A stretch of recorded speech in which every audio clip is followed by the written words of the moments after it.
From Hollywood, it's time now for... Johnny Dollar. Hiya there, Johnny. This is your old pal, Lefty. Lefty? Well, sure. You remember. Lefty Stemper. Huh? You know, down here in Virtue. Virtue? V-I-R-G-U. Virtue. South Carolina. Oh, sure. Yeah. You remember. Me and the boys, we occupied this caraway plantation down here on the Petey River. Well, sure, of course. Listen, are you having trouble again with old man Caraway? Oh, no, sir. Not a bit. And you know how we stopped them, me and the boys, from making trouble for us? How, Lefty? We bought them out, that's how. Yeah, we give them 100 G's for the place, cash money. Now we own a whole entire plantation. Well, good for you. But now what's your problem? Well, Johnny, we fixed this place up real nice since you've seen it. You know, we spent a lot of dough on it. So? So we want to buy a lot of new insurance on it. Oh, well, then hop on over to Georgetown and see your old friend Joe Picatello about it. Old friend, huh? After all, he's your insurance agent. Yeah, is he? Well, sure, of course he is. Didn't he sell you all the other insurance you... Lefty, has something happened to Joe? Yeah, only I don't know what it is. What do you mean? Well, that's just it. I don't know. I talked to him on the phone, asked him to come out here. He says okay. But he don't come. You think somebody's knocked him off? Then I call him again. He says okay again. He'll be right over.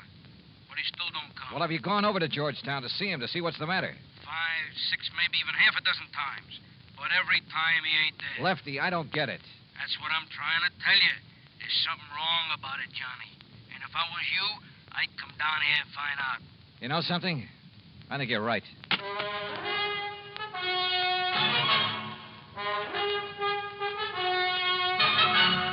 Bob Bailey in the exciting adventures of the man with the action-packed expense account, America's fabulous freelance insurance investigator. Yours truly, Johnny Dollar.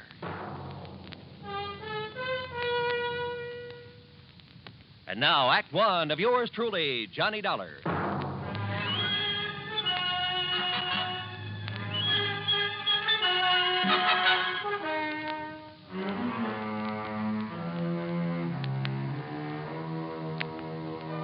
Expense account submitted by Special Investigator Johnny Dollar to the Continental Insurance Company, Home Office, New York, New York. Following is an account of expenses incurred during my investigation of the Virtuous Mobster matter. Expense account item 1, $7.85, train to New York City and taxi to the office of Continental Insurance Company. Fortunately, my contact there, Ben Orloff, was in. Come in, Mr. Dollar, come in. Thanks. How are you? Sit down. Thanks. Now, Mr. Orloff... Wait a minute. Don't tell me you never received that check for your services down in South Carolina. Oh, yes, I got that. Why, I had that mailed out to you nearly 2 months ago. Yes, I said I got it. Oh, good.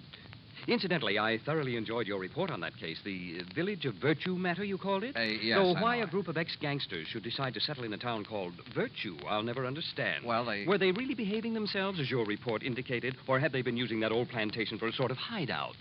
Their records have been clean down there for over 20 years now. Is that so? Well... maybe the answer to organized crime is to give all those fellows a nice, quiet plantation to live on. Yes. Though I must say that when our agent down there, Joseph Picatello... It's about Joe that I've come to talk I to. must say that I was a bit concerned when I found Joe had sold policies to characters like Lefty Stemper and Bully Magoon and Flippy Lackovich. Mr. Orloff. Why, those were the very sort of men that Thomas E. Dewey chased out of New York when he was DA some years ago. Mr. Orloff. That was before Dewey became governor, you know. So naturally, what were you going to say about Joe Picatello? Have you heard from Joe recently? No, I don't think I have now that you mention it. Because I Why? just talked over the phone. Wait. You must understand one thing, Mr. Dollar. Oh, what's that? Our office down there in Georgetown is probably the smallest one we have in the whole country. Joe really doesn't handle much business for us, you know. Yes, I understand. I understood that when I talked to him in April. If it weren't for those mobsters over in Virtue... Ex-mobsters, Mr. Orloff. Well, if it wasn't for them and some of the townspeople to whom we've issued policies, I'd... Mr. Dollar, has something happened to Joe Picatello? That's what I want to find out. Because now that I think about it... Excuse me. Miss Bailey? Yes, Mr. Orloff. Did you ever get a reply on the Harmon policy from Mr. Picatello in our Georgetown office? No, sir. I've written Mr. Picatello several times, though. Thank you. Dollar, we wrote Joe about that Harmon matter over 4 weeks ago. Well, didn't it occur to you to phone him and find out why he hasn't answered you? But it involves such a small policy that... yes. Perhaps I'd better try to call him. Miss Bailey? Wait. Yes? Nothing. What? I said nothing. Well, Mr. Dollar? Well, Mr. Roloff, if something has happened to Joe Picatello, well, look, instead of spreading the alarm, how about if I quietly run on down there? But have you reason to believe something wrong has happened to him? Only from what his clients down there at the plantation have told me over the phone. You think perhaps some of his old gangland enemies have got to him? After 20 years, I don't know. But if you'll okay my expense account, I'll go down there and see. Well, now, Mr. Dollar... And if you won't, I'll go down there anyway. But there's the danger, too. This might be a very dangerous... Let me hear from you as soon as you can, Mr. Dollar.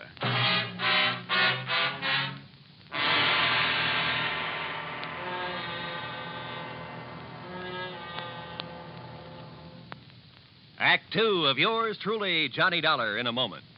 And now for another episode in the life of Sergeant Donald Bellwether, my husband.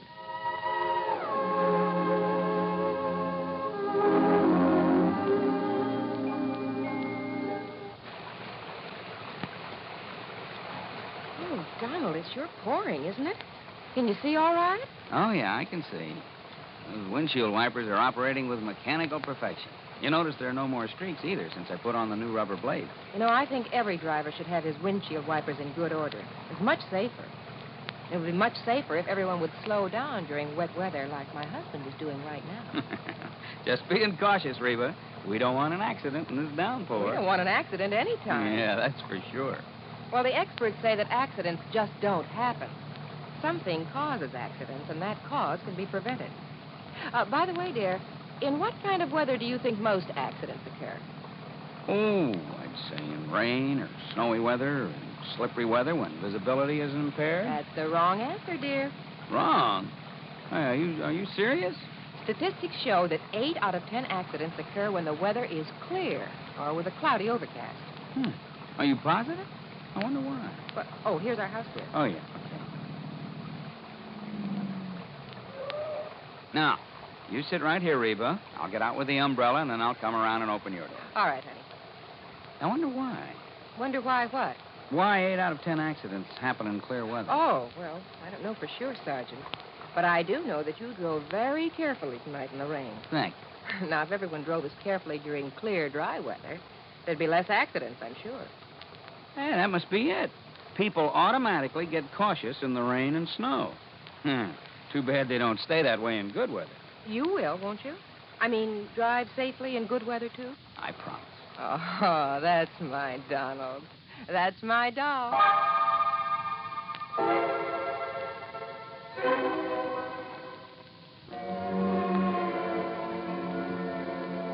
And now, Act 2 of yours truly, Johnny Dollar, and the Virtuous Mobster matter. Expense account item 2, $28 even, transportation and incidentals, New York City to Georgetown, South Carolina. It was late when I pulled into the prosperous little southern community, and it was dark, pitch dark. Item 3, $50 deposit on a rental car. Item 4, 70 cents for a sandwich and a Coke at an all-night diner. Then I drove over to Joe Picatello's on a side street near the park. The small frame building that served as both office and living quarters for Joe was dark. But in the hope he might be asleep in his little apartment up above, I knocked. No answer. Until I was about to turn and go back to my car. There was the sound of a door slamming somewhere inside. But still no light showed. I knocked again. Then, faintly, I heard footsteps approaching. But why hadn't Joe turned on a light in there? Yeah? What do you want? Joe! Yeah? Joe, open up. It's Johnny Dollar. Johnny who? Johnny Dollar, insurance investigator, you know. Investigator? That's what you said? Are you kidding? What's the matter with you, pal? Open up. Yeah. Sure.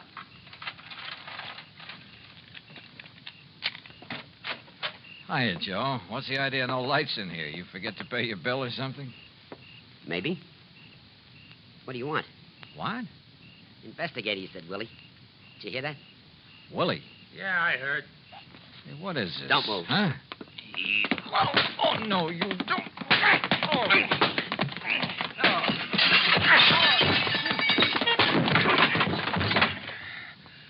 All right, Willie, I got his gun. Now hit him again. Yeah. Again. Once more. Okay. There he is, out like a light. Yeah. What do you want I should do with him now? Huh? You crazy, Willie? You mean you don't know? Okay, but if I blast him here, it's going to make a lot of noise, and if anybody... Listen. Hey, it's a car. Coming down the street. Investigator, he said. So he wouldn't be working alone. Come on, out the back way. But I know who's going to Shut up, stay and here. let's get out of here.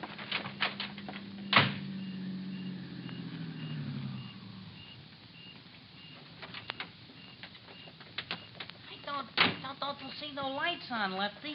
Well, maybe Joe's went to bed, if he's there. He didn't answer the phone when you called him. Listen, Flippy, Johnny Dollar told me I should come down here and look for Joe myself. So come on, we'll see. Oh, well, whatever you say, Lefty. Only I thought that Johnny was coming down here himself to... Huh?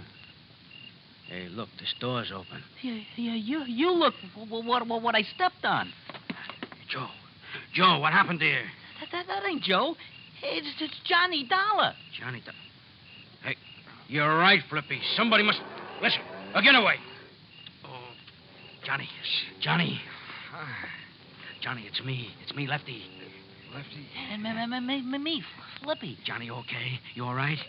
Yeah, Oh, holy... Who done this to you, Johnny? Yeah, we'll murderize him. Hey, Flippy, turn on some lights. Yeah, sure. What the hell happened in here? You know who done this to you, Johnny? Yeah. Yeah? It was... Oh. Hey, come here, Flippy. Help me lay him up on the sofa. Sure, Lefty. Easy. Yeah, take it easy. Yeah. Sure. Here now. Yeah. All right, now, Johnny, listen to me. Who, Johnny? Who? Yeah, Johnny.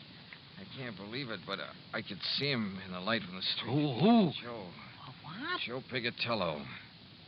Smokey Pigatello done this to you? Another guy with him. Called him Willie. Willie the Lump? Why? Why did he do it? I don't know. Acted very strange when he came to the door. But I don't get it. He was my pal. He was your pal. And, well, Willie the Lump with him. That's what I don't get. It means he's went back. That's what it means. He's went back to the old racket, dope smuggling. No. Yeah, him and Willie the Lump was partners in the old days. But 20 years. Joe's been straight, Lefty. Like you and me and Bully Magoon. Yeah, for 20 years, you and me and Bully, the only guns we ever used was for hunting, for killing snakes. But not no more. What do you mean, Lefty? Joe Pigatello done this to you, Johnny. Means only one thing. There's only one thing we can do. No.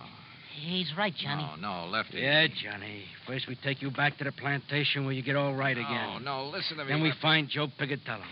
Flip and Bully and me. No. And when we do... Huh? Well, now, what are you punks doing here, huh? Hey. Joe. That's right. Who'd you expect? What's the big idea? All right, don't move. Because, Joe, I'm going to blast your head off. Act 3 of yours truly, Johnny Dollar, in a moment.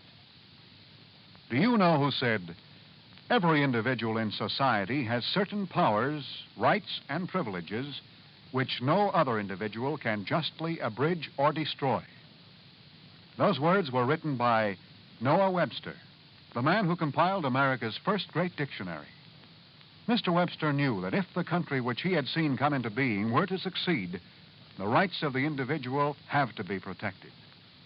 Each person is entitled to certain basic rights, powers, and privileges which must not be taken away because of the whim of someone with greater power. In the United States, the individual is important regardless of his wealth, power, or position. The importance of the individual is closely linked to the American tradition. Remember the words of Noah Webster. They are part of your American heritage. The rights and privileges of the individual must be preserved. And now, Act 3 of yours truly, Johnny Dollar, and the Virtuous Mobster matter.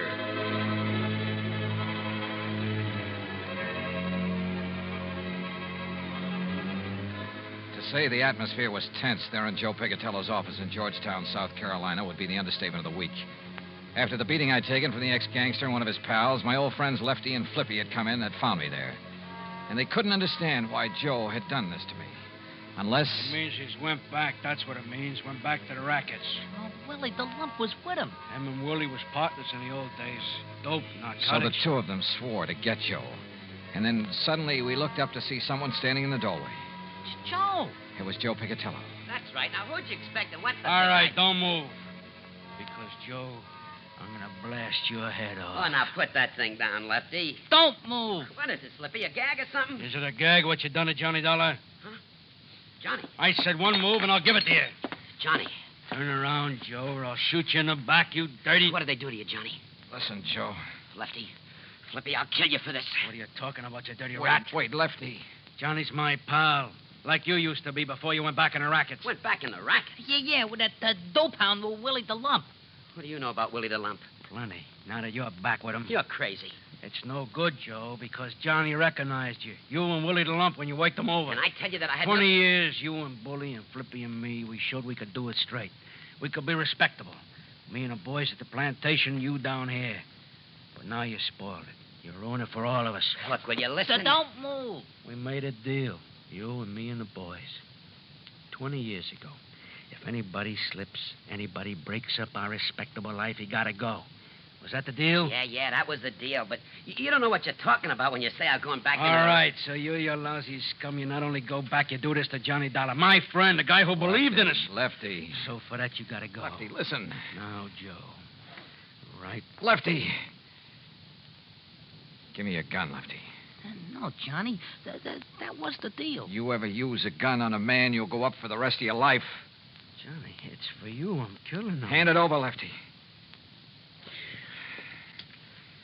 Okay, thanks. You see, it wasn't Joe who worked me over. What? I thought it was. It looked like him. It sounded like him. Then it was him. Look at his hands, his face, his clothes.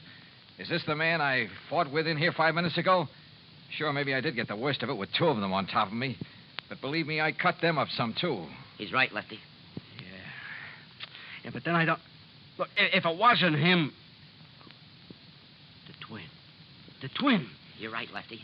It must be the twin. The twin here? All right, boys. Let me in on it, too, would you? Shep Larko, the twin they called him. That's what the law called him. Called him and Joe, the twins. Because they looked like each other. They talked like each other. There was always the alibi for each other. But what's Shep Larko doing here? I can't tell you, Flippy. Not yet. All right, Joe. All right. I believe you about not working over Johnny here. Because of what he says about you and me, it must up. But if you and Shep are back in the racket... I'm not, Lefty. That's straight. No? All right, then tell me. Where you been? I can't tell you. 3-4 weeks now, we don't know where you are. The insurance company don't know where you are. Well?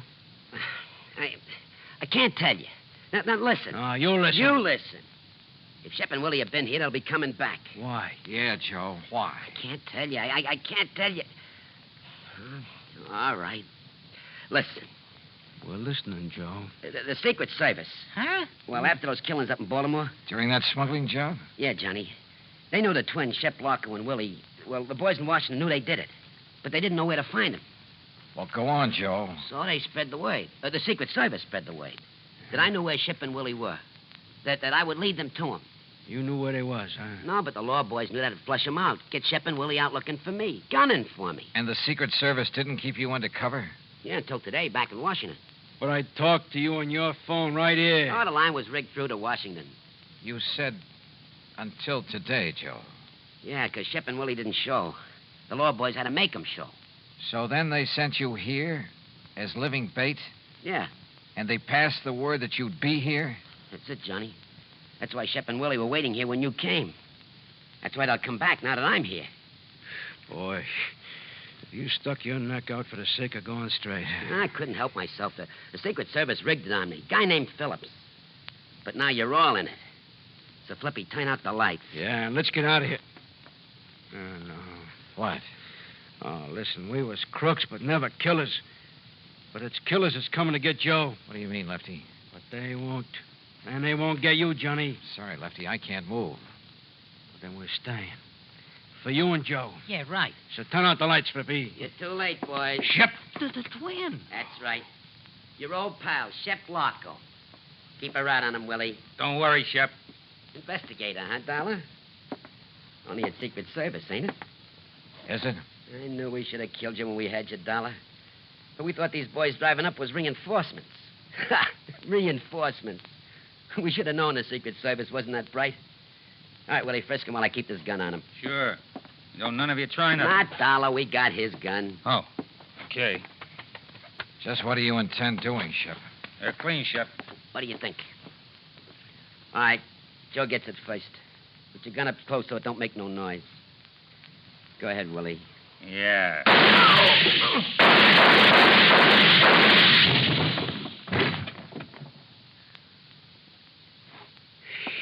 Whew. Oh, you got them both. And I thought you couldn't move.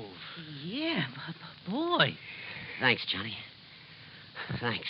Thank Lefty for giving me his gun when I asked for it, Joe. Oh. Hey, look. Any of you guys know a good doctor?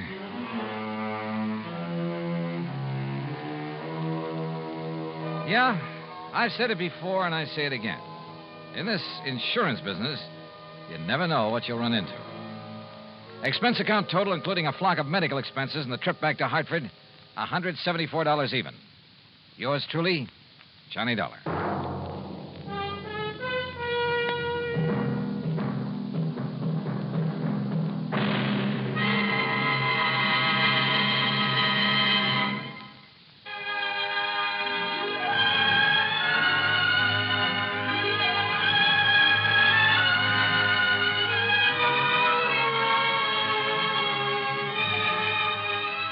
Yours truly, Johnny Dollar, starring Bob Bailey, originates in Hollywood and is produced and directed by Jack Johnstone, who also wrote today's story. Heard in our cast were Gene Tatum, Jack Crucian, Les Tremaine, Billy Hallett, Frank Gerstle, and Gil Stratton, Jr. Be sure to join us next week, same time and station, for another exciting story of yours truly, Johnny Dollar. This is Roy Rowan speaking.